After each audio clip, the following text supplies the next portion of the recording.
The fifth thing of how we can become dynamic communicators is not only these things about listening and thinking through, but there's also something that's just ginormous. When we do begin to communicate and speak, we need to learn how to practice affirmation.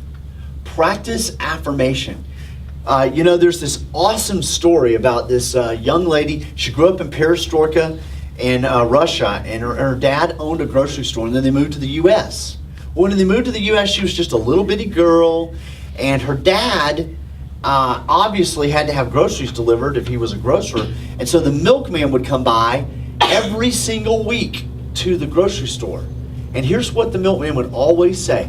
He would come and in affirmation pat her on the head and say, "How are you today, my little Miss America?" Week after week, "Hey, sweetie, you're so beautiful. You're my little Miss America." And over time, this young girl grew up. And when she was in middle school or junior high, what'd she do? She got into beauty pageants.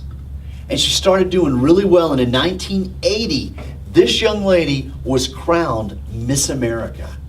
And do you know she stood in front of everybody in this country and on TV, and she thanked the milkman because the milkman took time to practice affirmation with her.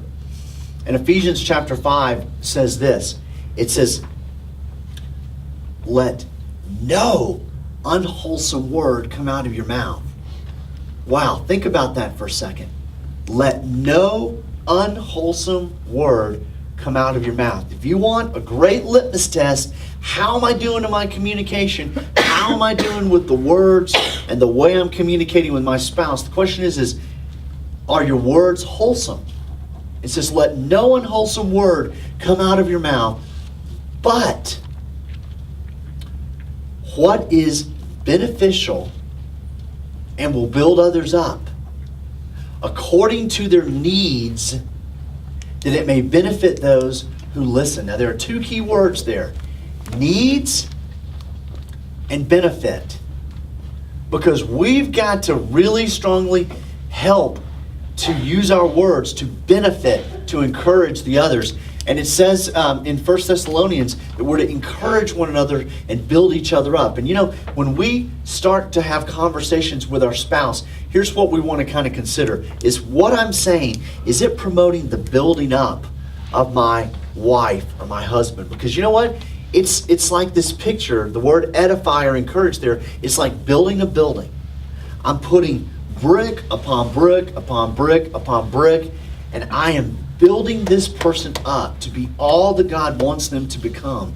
So it's positive, encouraging words that strengthen them, not tear them down.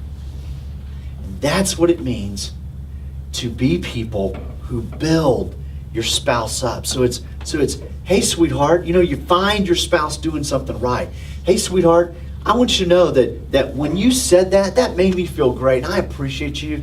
Thank you for all you do in our home. Thank you for all you do for our children. Thank you that you go to work and that you work hard. And I appreciate the way that you interact with my parents and the way that you're gracious with our family members and that you have people into our home. Positive things. Find your spouse doing something right. I've never met a spouse who didn't love to be encouraged. There's something I know about every single person who's in this room this morning. We all love encouragement. Have you ever met somebody who says, "Oh, no, stop. You don't encourage me anymore. Just please, whatever you do, stop the words of encouragement." I've never met anybody like that, because all of us greatly need encouragement. And if you want a quick switch that you could just pop in your marriage to get some great quick mileage, become an encourager.